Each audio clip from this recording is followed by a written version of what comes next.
Selamat pagi pemirsa, Kementerian Kesehatan secara resmi melaporkan 3 kasus positif varian Omikron di Indonesia. Kasus pertama ialah pekerja kebersihan di Wisma Atlet Kemayoran. 2 lainnya yang terpapar setelah melakukan perjalanan dari Amerika Serikat dan Inggris. Varian Omikron telah dilaporkan di 89 negara dan diprediksi terus meningkat. WHO memperingatkan bahwa dengan kasus yang meningkat begitu cepat bisa menyebabkan rumah sakit kewalahan. Ada kemungkinan sistem perawatan kesehatan kewalahan. Karena itulah pemerintah diminta segera mempersiapkan infrastruktur kesehatan yang memadai. Pengalaman buruk dalam penanganan varian Delta jangan sampai terulang lagi. Inilah editorial Media Indonesia edisi Senin 20 Desember 2021 dengan tema Fasilitas Kesehatan Antisipasi Omikron. Editorial Media Indonesia juga dapat Anda simak di MG Radio Network di frekuensi 94,7 FM di kawasan Jakarta dan sekitarnya. Para pendengar juga bisa turut berpartisipasi dan berinteraktif dalam editorial Media Indonesia. Sampaikan pendapat Anda dengan berpartisipasi melalui telepon interaktif di nomor 021 583 9900. Kami ulangi 021 583 9900. Dan pagi hari ini telah hadir bersama kami anggota Dewan Redaksi Media Group Abdul Kohar. Selamat pagi Bang Kohar. Selamat pagi Eva. Apa kabar Bang? Baik, sehat. Alhamdulillah. Sehat ya? Baik, nanti kita akan bahas Bang Kohar soal antisipasi itu yang penting. Fasilitas kesehatan jangan sampai kewalahan lagi nih seperti varian Delta. Betul. Itu yang sangat kita awasi betul ya. Supaya di hilir tidak terjadi lagi ledakan kasus seperti pada bulan Juli lalu. Itu sangat mengkhawatirkan. Baik, harapan kita bersama jangan sampai kondisi itu kembali terulang ya. Itu mimpi buruk tentunya ya Bang Kohar. Dan nanti kita akan bahas lebih lanjut Bang Kohar, tetapi sebelumnya kita simak sejumlah informasi yang menjadi topik hangat di headline harian Media Indonesia hari ini. Yang pertama pemirsa dan juga Bang Kohar, kita akan bahas soal kabar baik, skuad Garuda kian menjanjikan nih Bang Kohar, lolos ke semifinal Piala AFF 2020. Nah, bagaimana melihat perjuangan skuad Garuda, Bang Kohar? Ini membanggakan, kenapa? Karena ada dua perubahan ya, yang paling terlihat ya. Banyak sekali perubahan, tetapi paling tidak ada 2 perubahan yang terlihat. Yang pertama adalah mental. Mental mulai menunjukkan. Kuncinya tadi dari Bang Kohar, pertama mental. Itu sudah dibuktikan. Stamina juga sudah dibuktikan. Tinggal konsistensinya. Strategi dan juga konsistensinya. Menarik untuk kita simak berikutnya. Dan kita yang kedua akan bahas Bang Kohar dan juga pemirsa soal penundaan umroh dinilai tepat. Jadi ini jemaah yang seharusnya berangkat 23 Desember, batal berangkat ya, karena kondisi saat ini ya Bang. Dan diberikan perkembangan, ya kita semua memang harus melihat perkembangan detik demi detik bahkan ya. Kenapa? Karena memang varian Omikron ini kan susah sekali dideteksi. Bahkan dari 3 yang terdeteksi di Indonesia itu, 3-tiganya tidak menunjukkan, atau salah satu dari 3 itu tidak menunjukkan gejala seperti demam, atau panas tinggi, lalu pilek atau apapun lah, gejalanya tidak terdeteksi setelah ketahuan setelah diambil sampelnya. Jadi apa yang kita saksikan dengan mutasi yang sangat cepat begini, maka akan lebih baik apabila kita lebih waspada. Salah satu bentuk kewaspadaan ialah menunda keberangkatan umroh yang mestinya 23 Desember menjadi tahun depan, Januari. Kenapa? Karena ketika nanti kita tetap berangkatkan sekarang, terjadi pertemuan di Mekah sana, bertemu dengan orang-orang dari belahan dunia lain, yang di sana virus COVID varian Omikron lagi ganas-ganasnya. Nah, boleh jadi ketika kembali ke tanah air nanti sepulang umroh, ada potensi untuk membawa Omikron itu, dan itu akan menjadi hal yang berbahaya. Jadi intinya adalah menyelamatkan nyawa itu harus diutamakan. Jadi penundaan umroh ini adalah langkah yang tepat, dan jemaah juga diberikan pilihan ya Bang Kohar, ikut penjadwalan ulang atau refund tiket. Ini adalah solusinya. Baik, kita masuk ke headline yang ketiga pemirsa dan juga Bang Kohar. Publik abaikan capres perempuan. Nah, ini hasil survei kedai kopi mengungkapkan bahwa 65,8% pemilih tidak ingin memilih calon presiden perempuan. Sementara 34,2% memilih sebaliknya. Mengapa demikian Bang Kohar? Ya tentu saja ini kan survei ya, survei kondisi hari ini. Nah, boleh jadi isu gender sepertinya belum terlalu menarik bagi mereka. Isu gender itu mereka lebih melihat kepada bagaimana prototipe calon-calon ini. Nah, bagaimana kompetensi mereka, bagaimana kiprah mereka, dan mereka mungkin melihat bahwa beberapa calon kebetulan yang mereka anggap layak untuk dimajukan adalah kebetulan laki-laki semua kan. Nah, tetapi paling tidak kita pernah memiliki presiden perempuan. Ada beberapa potensi calon-calon dari perempuan yang ya nggak ada salahnya juga untuk ditimang-timang. Apalagi proses pencapresan ini kan masih lama. Masih 3 tahun masih cukup untuk menimang-nimang calon perempuan ya? Betul, boleh calon perempuan atau calon laki-laki atau calon laki-laki yang sangat peduli perempuan. Nah, gitu. Jadi intinya adalah bagaimana dalam proses demokrasi itu semua pihak betul-betul berada dalam proses yang demokratis, tidak boleh memaksakan kehendak, itu yang paling penting. Jadi dengan proses demokrasi, mau dia laki-laki atau perempuan, maka dia akan terpilih kalau memang dia memiliki kompetensi. Baik Bang Kohar, itu adalah headline Media Indonesia untuk hari ini. Ada 3 isu yang sudah kita bahas, dan kita akan bahas lebih dalam soal editorial hari ini, Bang Kohar dan juga pemirsa, fasilitas kesehatan antisipasi Omikron. Nah, sebelum kita bahas lebih lanjut, kita simak dulu informasi berikut ini untuk Anda.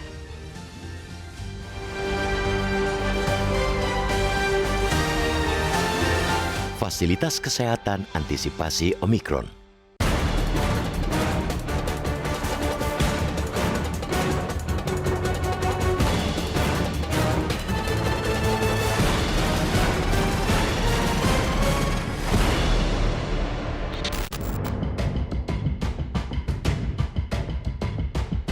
Kementerian Kesehatan secara resmi melaporkan 3 kasus positif varian Omikron di Indonesia.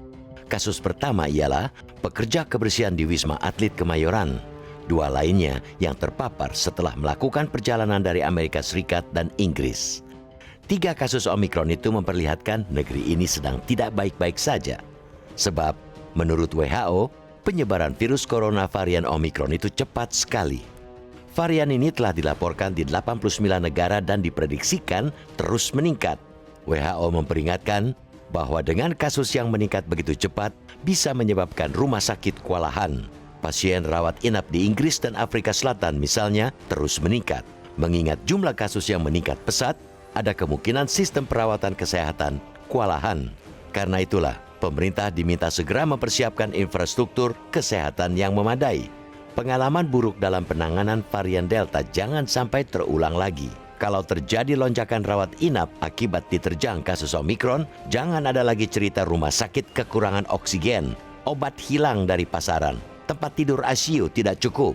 Masyarakat harus berkeliling mencari tempat tidur.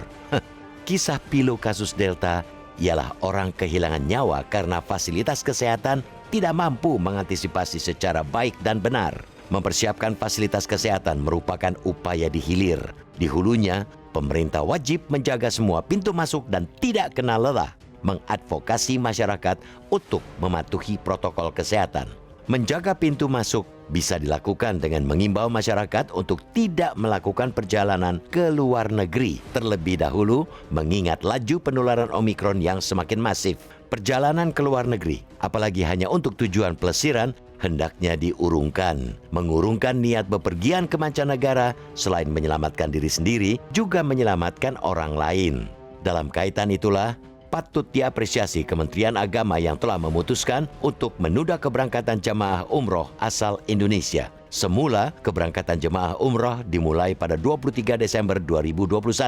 Eloknya pula, agar ada keseimbangan, pemerintah mestinya juga menghentikan sementara kedatangan tenaga kerja asing. Pemerintah hendaknya meningkatkan kewaspadaan dengan melakukan penapisan pelaku perjalanan dari luar negeri di pintu masuk negara. Siapapun yang kembali dari luar negeri harus dipastikan bahwa mereka menjalani isolasi. Konsistensi menerapkan regulasi terkait isolasi sangat dibutuhkan.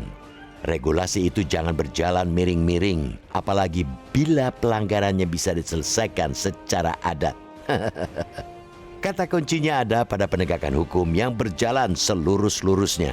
Mematuhi protokol kesehatan, bagian dari pencegahan Omikron di hulu. Pemerintah mestinya terus-menerus mengingatkan masyarakat agar tetap disiplin menerapkan protokol kesehatan 3M, yakni menggunakan masker, mencuci tangan dengan sabun dan air mengalir, serta menjaga jarak. Pemerintah juga diminta memperkuat 3T, yaitu testing, tracing, dan treatment. Tugas pemerintah kian berat karena fenomena Omikron muncul di saat masyarakat tengah mempersiapkan diri untuk libur Natal 2021 dan Tahun Baru 2022. Karena itu, pemerintah daerah mesti memastikan tidak ada perayaan yang menimbulkan kerumunan selama Natal dan Tahun Baru. Tidak kalah pentingnya ialah pemerintah daerah mempercepat vaksinasi yang dipercaya mampu membendung virus corona. Sayangnya, baru ada 3 provinsi yang mencapai vaksinasi dosis lengkap lebih dari 70%. Bahkan masih ada 19 provinsi yang cakupan vaksinasi dosis lengkapnya di bawah 40%. Padahal WHO telah menargetkan cakupan vaksinasi lengkap di setiap wilayah setidaknya mencapai 40%. Cukup keledai yang jatuh di lubang yang sama 2 kali. Infrastruktur kesehatan jangan sampai kolaps 2 kali menghadapi virus corona. Penanganan varian Delta mestinya menjadi pelajaran berharga untuk mengantisipasi varian Omikron.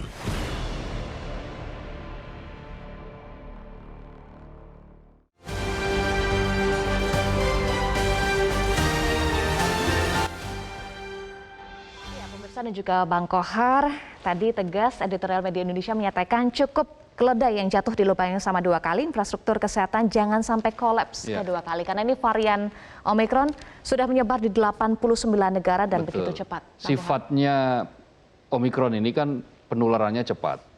Meskipun berdasarkan sejumlah analisis dan penelitian, tingkat bahayanya tidak sebahaya varian Delta. Ya. Tingkat risiko keparahannya tidak separah varian Delta.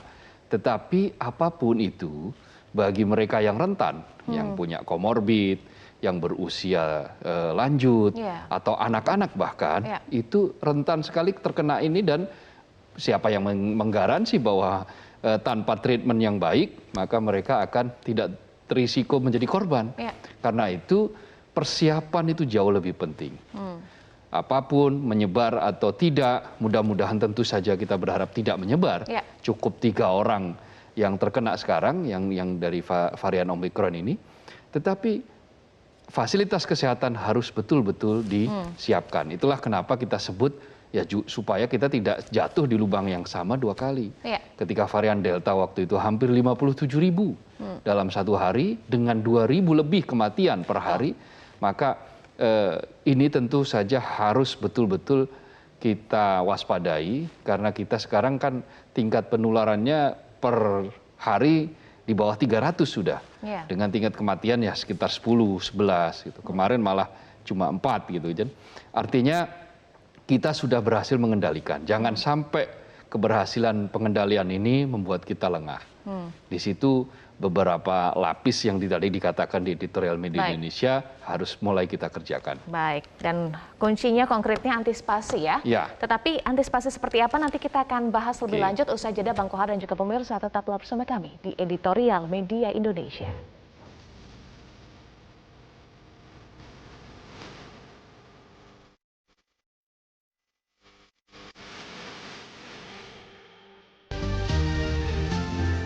Pemirsa, terima kasih Anda masih bersama kami di editorial Media Indonesia. Saat ini kami sudah terhubung melalui sambungan telepon dengan Siti Nadia Tarmizi, juru bicara vaksinasi COVID-19 Kementerian Kesehatan Republik Indonesia. Selamat pagi, Dr. Nadia, salam sehat dok. Salam sehat Mbak Eva, Bang Kohar. Pagi dokter. Ya, Dr. Nadia, sebelum kita bahas lebih lanjut, kami ingin update dulu, perbarui informasi pemirsa terkait sebelumnya kan Kementerian Kesehatan secara resmi melaporkan 3 kasus positif varian Omikron. Apakah ada informasi terbaru terkait dengan perkembangannya, Dr. Nadia?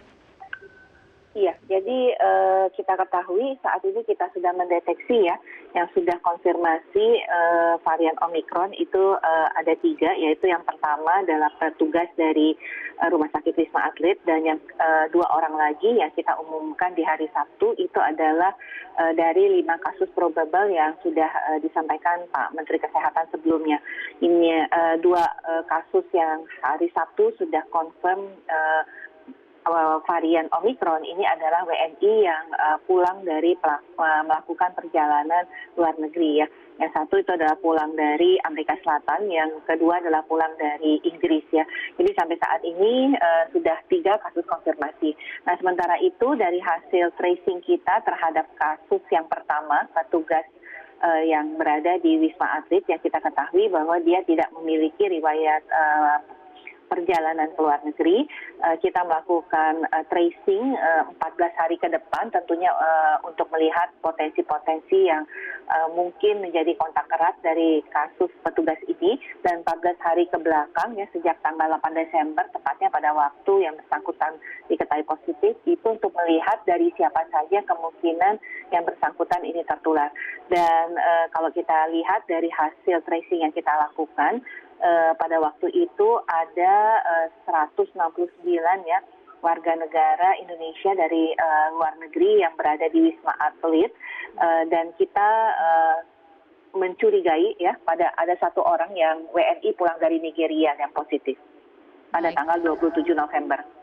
Iya, baik Dokter Nadia, hari ini media Indonesia membahas fokus editorialnya adalah fasilitas kesehatan antisipasi Omikron. Nah, tentu kita belajar dari kewalahannya fasilitas kesehatan saat varian Delta. Nah, bagaimana kesiapan fasilitas kesehatan untuk mengantisipasi varian Omikron yang penyebarannya juga disebut begitu cepat, Dokter Nadia? Ya, jadi kalau kita lihat memang varian Omikron ini dikatakan gejalanya sangat ringan, bahkan cenderung tidak bergejala. Tapi problem utamanya bukan saja di masalah gejala ya, kalau kita dalam penanganan pandemi ini. Kita bisa lihat sekarang seperti Belanda sudah lockdown, kemudian Inggris itu kasusnya 90.000 per hari ya, dan sudah mulai fasilitas pelayanan kesehatannya mulai berat dengan jumlah kasus positif yang walaupun tidak berat itu juga pasti akan jadi tanggung jawab daripada fasilitas pelayanan kesehatan ya untuk memberikan pengobatan dan tata laksana. Termasuk juga kalau kita lihat di Amerika juga sudah mulai terjadi beban yang cukup tinggi dikarenakan adanya kasus Omikron ini. Nah tentunya dari sisi kita, walaupun kita sudah belajar dari apa yang sudah terjadi di bulan Juli, kita juga mencoba mengantisipasi kemungkinan dan berbagai skenario sudah disusun ya, termasuk misalnya kalau terjadi kebutuhan peningkatan untuk isolasi ya, karena kalau sekarang kan posisinya ini adalah lebih pada kasus yang ringan atau tidak bergejala, sehingga akan membutuhkan tempat isolasi yang cukup banyak. Nah, artinya ini akan menjadi salah satu beberapa skenario adalah kita kembali ya akan menambah ruang-ruang fasilitas isolasi yang tadinya di rumah sakit itu hanya untuk kasus-kasus sedang dan berat. Nah, ini kemungkinan juga akan bisa diberlakukan. Juga terkait obat-obatan untuk pencegahan, termasuk obat-obat baru yang dikatakan bisa memperberat, mengurangi keparahan COVID-19 ini. Baik, artinya bisa dipastikan ya fasilitas kesehatan prima untuk mengantisipasi Omikron ya. Dokter Nadia, meskipun tadi Anda sampaikan bahwa gejalanya ini ringan dan hospitalization rate-nya juga rendah, tetapi bagaimana dampak untuk kelompok rentan? Misalnya adalah komorbid, orang dengan komorbid dan juga lansia. Karena kita tahu bahwa vaksinasi untuk lansia ini angkanya masih rendah, dokter, belum di angka 50% nih. Iya, betul sekali bahwa pola yang sama daripada COVID-19 ini adalah walaupun ini varian Omikron, proteksi yang terjadi karena gejala yang ringan atau bahkan tidak bergejala lebih karena vaksinasi ya. Sehingga kalau kita lihat memang di salah satu data yang disampaikan pada orang-orang yang belum divaksin, khususnya pada lansia, seperti yang terjadi juga di negara-negara seperti Belgia, Swiss, dan sebagian negara lain yang memang vaksinasi pada lansia itu belum cukup tinggi. Inilah yang kemudian sangat berdampak karena kemudian menjadi banyak yang harus masuk atau dirawat di rumah sakit, bahkan juga mengalami gejala-gejala yang parah dan berpotensi untuk terjadi kematian. Walaupun kematian itu baru dilaporkan 1 ya di Inggris, yang lain lebih pada tingkat keparahan. Dan sebenarnya yang dampak yang lebih ditakutkan dengan adanya keparahan dari penyakit ini munculnya long COVID. Nah, long COVID ini yang tentunya harus kita antisipasi. Jadi menjadi betul sekali bahwa untuk kelompok rentan kalau sudah divaksin dia akan memiliki proteksi ya, dan ini sudah terlihat. Tapi kalau yang belum mendapatkan vaksinasi, mau apalagi dia punya komorbid, apalagi dia lansia, apalagi dia tentunya yang memiliki kelainan-kelainan kesehatan, ini pasti akan sangat beresiko, dan resikonya itu bukan hanya sakit parah, tapi kalaupun sembuh akan menghadapi long COVID. Jadi ini penting sekali ya tentunya untuk percepatan vaksinasi yang saat ini terus digencarkan oleh pemerintah. Baik, percepatan vaksinasi dan juga memastikan fasilitas kesehatan betul-betul prima. Terima kasih juru bicara vaksinasi COVID-19 Kementerian Kesehatan Republik Indonesia, Dr. Nadia Tarmizi sudah bergabung bersama kami di Editorial Media Indonesia. Salam sehat, Dr. Nadia. Pemirsa, Editorial Media Indonesia akan kembali usai Headline News pukul 8 waktu Indonesia Barat. Tetaplah bersama kami.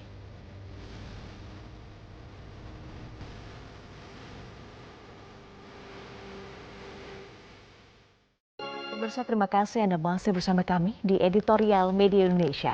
Bang Kohar dan juga pemirsa, ini sudah ada sejumlah penelpon yang sudah bergabung bersama kami. Kita langsung akan sapa pemirsa, sudah ada Pak John Veto dari Batam, Kepulauan Riau. Saya akan langsung sapa Pak John Veto. Iya, selamat pagi Mbak Eva, selamat pagi Bang Kohar.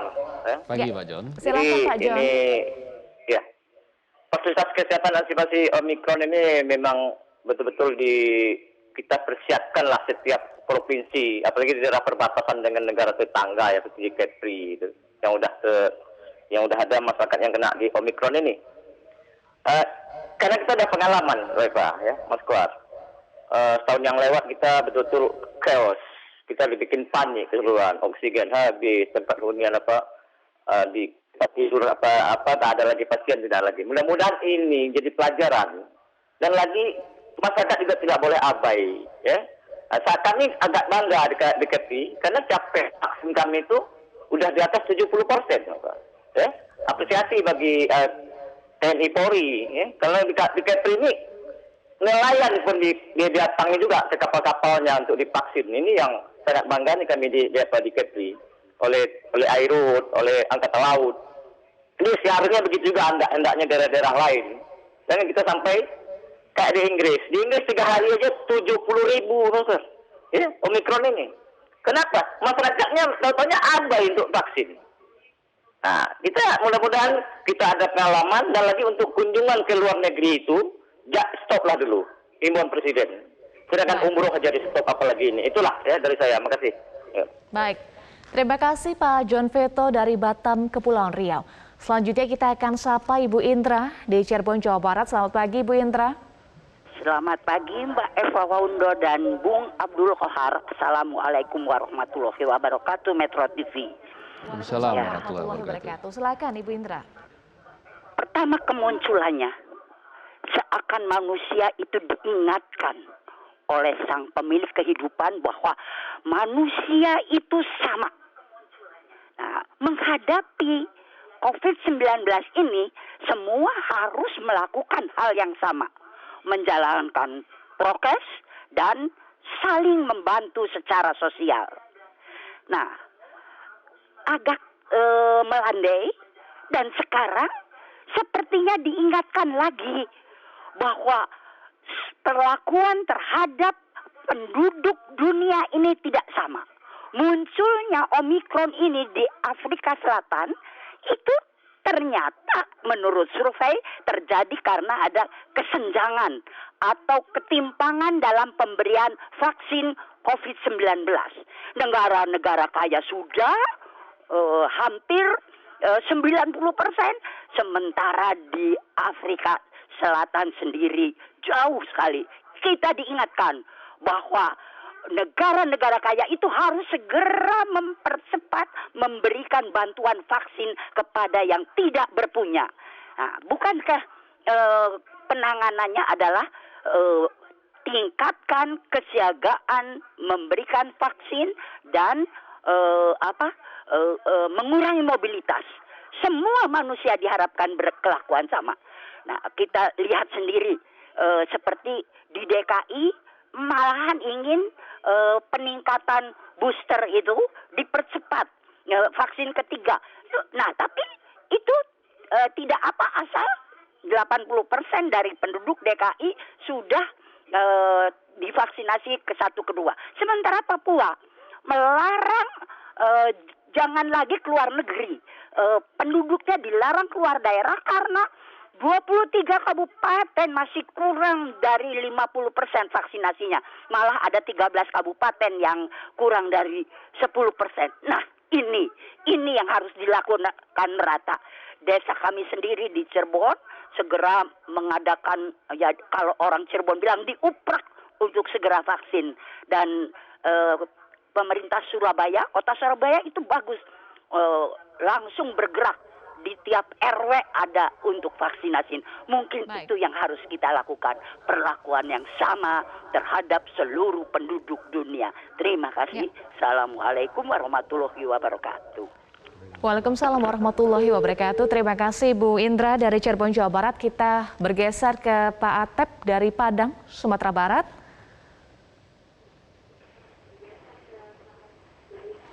Ya, selamat pagi Pak Atep. Ya, selamat pagi. Assalamualaikum warahmatullahi wabarakatuh. Waalaikumsalam warahmatullahi wabarakatuh. Ya, pertama saya informasikan Kota Padang sekarang sedang diguyur hujan ya Mbak ya.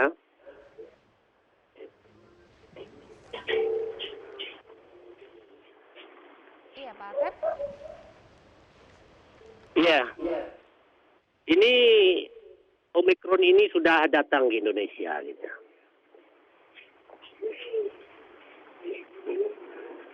Jadi saya mau tanyakan di sini, apakah orang yang sudah pernah vaksin 2 kali memang bisa nggak untuk menangkal Omikron itu? Gitu. Yang pertama, terus yang kedua, ada corona, ada Omikron. Yang insya Allah sudah dilewati sekarang muncul Omikron. Ini Omikron ini penularannya begitu cepat saya dengar ya. Bagaimana ini nanti ya ekonomi kita baru mulai baik. Sekarang muncul Omikron ini ekonominya kayaknya agak merosot juga kayaknya ini. Ini apa ini untuk menangkal Omikron ini untuk kita warga sebagai rakyat itu ya? Apakah dengan vaksin udah bebas Omikron atau gimana ada yang lainnya? Saya itu aja mungkin berpasaran. Baik, terima kasih Pak Atep. Iya, selanjutnya kita ke Pak Sugeng di Bagan Siapi Api Riau. Selamat pagi Pak Sugeng, langsung saja silakan Pak. Selamat pagi, Bang Kohar dan semuanya di Metro TV. Salam sehat. Ya, dengan selalu. Eva Pak. Salam sehat, dengan silakan. Mbak Eva dan Pak Bang Kohar, salam sehat selalu. Ya, mengenai Omikron ini, apapun saja bentuk namanya, kalau sudah pemerintah memberi warning, kita harus menyadari diri. Saya di sini di Bagan Siapi Pak Sugeng ini menyarankan kepada pemerintah, kalau pemerintah itu penjabat atau DPR yang keluar negeri, itu harus dibatasi. Orang kunjungan ke luar negeri harus dibatasi. Biarpun presiden dengan para pengawal dibatasi, sebelum berangkat harus dicek dulu kesehatannya keseluruhannya. Bukan di waktu pulang. Waktu berangkat begitu juga. Dan setelah pulang diisolasi dengan secara ketat. Satu. Yang kedua, para penjabat petugas harus menunjukkan diri kepada masyarakat bahwa kami petugas yang tahu hukum. Jangan sekali-sekali melanggar hukum tentang hal-hal yang telah dicanangkan oleh pemerintah. Kalau mereka melanggar hukum, berarti mereka menodai diri sendiri atau melecehkan masyarakat. Dikarenakan ini adalah sangat penting, lebih kejam daripada pembunuhan Omikron ini atau penyakit apapun saja, bisa membahayakan. Saya minta petugas DPR ataupun apa saja, kalau dikarantina ya harus dikarantina. Jangan sampai mendalilkan saya petugas dapat surat ini, dapat ini.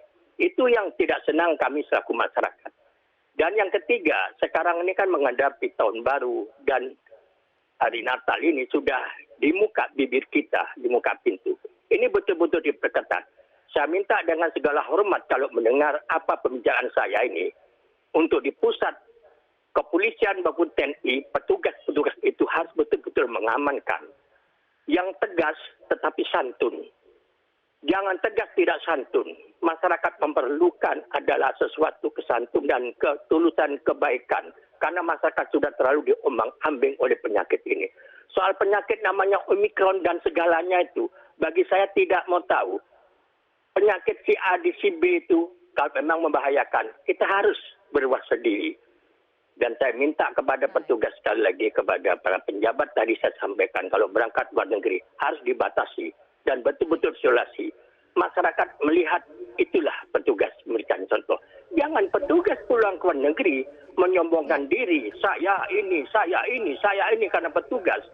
Membalikkan hal-hal ini langsung diusut oleh petugas yang di atas, hilang begitu saja. Tetapi masyarakat kecil dikejar-kejar. Saya minta dengan segala hormat, camkan apa bahasa saya yang di tempat jauh dari bagian seperti ini. Baik. Ya, terima kasih Pak Sugeng. Sebelumnya juga ada Pak Atep, Ibu Indra, dan juga Pak John. Terima kasih sudah bergabung bersama kami di Editorial Media Indonesia. Bang Kohar, tadi kita sudah simak ya beberapa pendapat atau opini dari masyarakat pemirsa Metro TV. Yang juga menjadi concern adalah, ini tugas pemerintah berat ya kali ini ya Bang Kohar.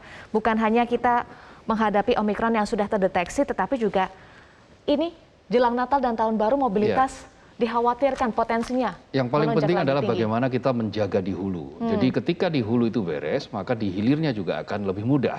Di hulu yang saya maksud di sini adalah pintu-pintu masuk. Orang-orang yang lalu lalang mobilitas ke luar negeri. Tadi para penelpon mengatakan bahwa pejabat yang dari luar negeri ketika pulang, siapapun lah, bukan hanya pejabat tetapi juga masyarakat, maka dia wajib karantina dan itu tidak boleh ditawar.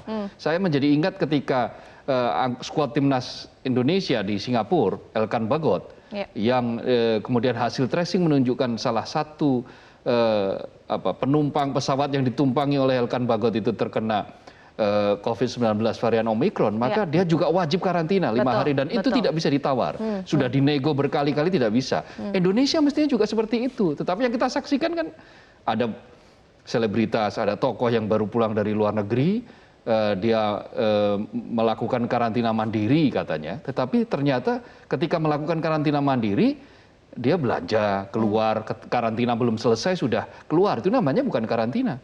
Elkan Bagot itu begitu di karantina ya tidak boleh keluar dari kamar, dia diawasi betul, tidak ada kegiatan di luar kamar. Kalau diketahuan dia berdasarkan CCTV, dia keluar kamar, maka dia kena denda, kena sanksi. Nah, kita harus ketat dengan seperti ini supaya apa? Supaya semuanya selamat. Varian Omikron ini betul beberapa penelitian menunjukkan tidak berbahaya dalam sisi risiko, tetapi kita ini kan ada kelompok rentan, ada anak-anak, dan vaksinasi kita, vaksinasi pertama kita belum 70%, masih 55%. Vaksinasi yang dosis lengkap baru 35%. Artinya masih butuh pelipat gandaan. Dosis lengkap itu untuk mencapai herd immunity kan 70%. Kita baru 35%, baru separuhnya. Karena itu kita tidak boleh terlalu longgar memberlakukan berbagai macam aturan, termasuk aturan soal karantina tadi. Bila kita ingin di hilirnya fasilitas kesehatan kita tidak kedodoran. Nah, kalau di hulunya kita perlakukan secara ketat, maka di hilirnya kita akan lebih mudah mengendalikan. Jadi jangan hilirnya saja, tetapi hulunya ini juga harus ketat ya, Bang Kohar. Termasuk orang-orang yang masuk ke Indonesia itu. WNI yang baru bepergian ke luar negeri, yang kemarin sempat bepergian, pulangnya ketika karantina harus betul-betul tegas dia karantina. Kalaupun dia diizinkan karantina mandiri, harus ada garansi loh. Siapa yang mengawasi, siapa yang menjamin, menggaransi bahwa dia tidak akan keluyuran kemana-mana. Gitu. Pengawasan itu juga yang menjadi kunci ya, Bang Kohar, ketat dan juga harus diawasi dengan ketat. Baik, kita akan bahas lagi usai jeda, Bang Kohar dan juga pemirsa, tetaplah bersama kami di Editorial Media Indonesia.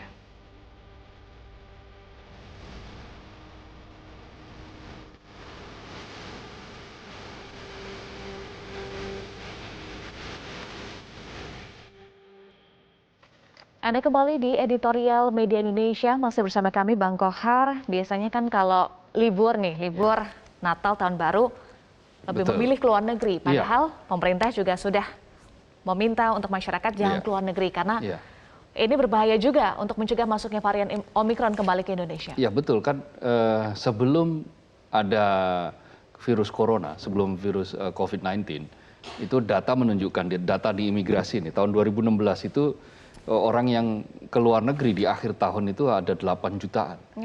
ya di akhir-akhir di penghujung tahun 2016. Naik menjadi 9 juta lebih tahun berikutnya. Lalu tahun 2018 naik lagi. Artinya potensi untuk terjadinya mobilitas yang sangat agresif, mobilitas yang sangat masif di akhir tahun itu akan selalu muncul. Tetapi memang kita sedang menghadapi tahun-tahun di mana ketika COVID-19 melanda, memang berkurang drastis, jauh berkurang. Tetapi kan ketika COVID disebut sudah mulai melandai, lalu banyak negara di luar sana yang mulai membuka pintu bagi para wisatawan, bagi orang Indonesia untuk ke sana. Nah, itu mulai terjadi. Nah, itulah yang bisa menjadi celah kali ini. Kalau sampai ini dilonggarkan lagi, maka potensi untuk terjadinya ledakan boleh jadi akan muncul. Kenapa? Karena memang tingkat penularan varian Omikron ini kan sangat cepat, 3 kali lipat lebih menular daripada varian Delta. Di Inggris saja sekarang itu sudah per hari kemarin 82.000 dalam 24 jam. Artinya kan ini luar biasa, ini dari biasanya sudah 20 ribuan sekarang naik 4 kali lipat, 5 kali lipat, hampir 5 kali lipat. Tapi kan Bang Kohar, liburan ke luar negeri adalah hak masyarakat. Iya betul, masyarakat publik punya hak. Tentu saja yang bagi punya uang ya, apalagi punya hak. Tetapi publik juga punya kewajiban untuk menjaga agar yang lain tetap sehat, agar yang lain tetap selamat. Siapa yang bisa menggaransi ketika dia ke luar negeri pulangnya nggak bawa penyakit?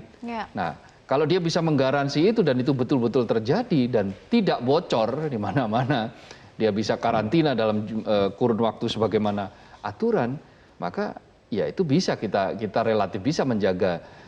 Lah ini kan perkaranya yang ada saja yang mereka baru pulang dari luar negeri, begitu dikarantina di Wisma Atlet, toh mereka juga bisa menulari karyawan Wisma Atlet. Terbukti dari 1 dari 3 yang terdeteksi terkena COVID-19 varian Omikron ini adalah tertular dari warga negara Indonesia yang baru pulang dari Nigeria. Nah, ada 100 sekian yang baru pulang dari luar negeri, dikarantina di Wisma Atlet, salah satunya diantaranya adalah di Nigeria, tempat di mana virus COVID-19 varian Omikron berkembang di awal-awal. Nah, itulah yang menyebabkan kita ini di hulu ini menjadi kewaspadaan yang sangat penting berkali-kali tadi saya katakan itu. Jadi meskipun hak liburan adalah hak, liburan ke luar negeri adalah hak, tetapi juga kuncinya adalah kesadaran akan kewajiban itu ya untuk melindungi sesama ya Bang Kohar. Betul, jadi orang tidak hanya menjalankan dan menuntut haknya, orang juga harus lebih dahulu penting adalah bagaimana menjalankan kewajibannya. Kewajiban dia sebagai manusia, kewajiban dia sebagai bagian dari masyarakat ialah bersama-sama untuk menyelamatkan orang lain juga. Menyelamatkan diri sendiri tetapi juga menyelamatkan orang lain. Membuat orang lain tidak sakit itu wajib bagi orang. Harus didahulukan ketimbang menuntut hak untuk pelesiran ke luar negeri. Kan, selain kesadaran akan kewajiban dari diri sendiri ya untuk melindungi sesama, perlukah juga aturan yang lebih ketat begitu agar nggak boleh ke luar negeri gitu Bang Kohar? Melarang sepenuhnya itu tidak diatur di dalam konstitusi kita dan sehingga itu berpotensi untuk membuat publik kita dianggap pemerintahan kita dianggap tidak demokratis. Tetapi pengetatan itu bisa. Pengetasan itu bisa. Boleh orang ke luar negeri tetapi hanya untuk urusan-urusan yang sangat urgent, sangat penting. Misalnya seperti itu. Betul. Jadi bukan ditutup sama sekali tetapi boleh, tetapi untuk hal-hal yang memang sangat urgent. Seperti tadi misalnya untuk beribadah. Meskipun akhirnya pemerintah masih membatalkan itu ya. Mengundur dari yang tadinya bisa umroh mulai 23 Desember diundur menjadi tahun depan. Betul. Intinya adalah pengetatan di hulu dan dilaksanakan dengan sangat tegas. Kita juga tidak bisa melarang orang pulang ke Indonesia, tetapi yang harus kita lakukan adalah treatment. Ya, tracingnya harus jelas, kemudian testingnya harus pasti dilakukan, lalu treatmentnya bagaimana? Karantinanya ini bagaimana? Kalau treatmentnya kita tidak melakukan treatment secara tegas, misalnya orang boleh melakukan karantina mandiri, memang aturannya boleh, tetapi tidak diawasi, ya artinya sama saja. Tidak ada orang yang bisa menggaransi bahwa dia tidak membawa penyakit. Dan karena itulah kenapa wajib karantina. Baik, baik Bang Kohar, jadi dari diskusi kita poinnya adalah 2, hulu harus dijaga ketat untuk memastikan ini menjaga atau memperketat pintu masuk dan tidak kena lagi mengadvokasi masyarakat, tidak kena lelah mengadvokasi masyarakat untuk mematuhi protokol kesehatan, itu hulu, dan hilirnya adalah memastikan fasilitas kesehatan kita betul-betul prima. Betul, terutama pusat-pusat karantina harus ada, jadi ketika nanti mudah-mudahan ini tidak terjadi ya, ketika terjadi ada penyebaran begitu, langsung bisa kita kanalisasi, bisa kita kurangi penyebarannya. Gitu. Baik, terima kasih anggota Dewan Redaksi Media Group Abdul Kohar sudah bergabung bersama kami di Editorial Media Indonesia. Salam sehat, Bang Kohar. Salam sehat, selamat pagi. Ya, pemirsa, tugas pemerintah kian berat karena fenomena Omikron muncul di saat masyarakat tengah mempersiapkan diri untuk libur Natal 2021 dan Tahun Baru 2022. Cukup keledai yang jatuh di lubang yang sama 2 kali. Infrastruktur kesehatan jangan sampai kolaps 2 kali menghadapi virus corona. Penanganan varian Delta mestinya menjadi pelajaran berharga untuk mengantisipasi Omikron. Pemirsa, kami selalu ingatkan Anda tetap gunakan masker, patuhi protokol kesehatan, dan kurangi mobilitas. Terima kasih sudah menyaksikan Editorial Media Indonesia. Saya Pawondo, selamat pagi dan sampai jumpa.